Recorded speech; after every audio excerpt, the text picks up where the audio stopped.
সমরে আমরা, শান্তিতে আমরা, সর্বত্র আমরা দেশের তরে। এই মূল মন্ত্রকে ধারণ করে দেশমাতৃকার সেবায় অতন্দ্র প্রহরী হিসেবে কাজ করে যাচ্ছেন বাংলাদেশ সেনাবাহিনীর প্রতিটি সদস্য। দেশপ্রেম আর ত্যাগের এক অনন্য মহিমায় ভাস্বর তাদের কর্মজীবন।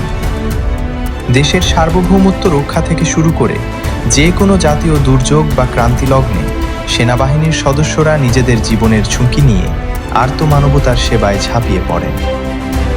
সম্প্রতি পার্বত্য চট্টগ্রামে উদ্ধার অভিযান কিংবা জাতিসংঘ শান্তিরক্ষা মিশনে বিশ্বজুড়ে শান্তি প্রতিষ্ঠায় তাদের আত্মত্যাগ আন্তর্জাতিকভাবে প্রশংসিত হয়েছে।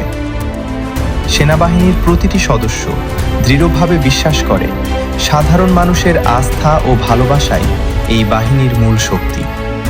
প্রতিটি সেনা সদস্য তাদের শৃঙ্খলাপরায়ণ জীবন ও পেশাদারিত্বের মাধ্যমে প্রমাণ করেছেন যে দেশের প্রয়োজনে তারা সর্বোচ্চ ত্যাগ স্বীকারে সদা প্রস্তুত। এই অমলিন দেশপ্রেমী বাংলাদেশের প্রতিটি নাগরিকের কাছে সেনাবাহিনীকে করে তুলেছে সাহস ও নির্ভরযোগ্যতার শেষ আশ্রয়স্থল।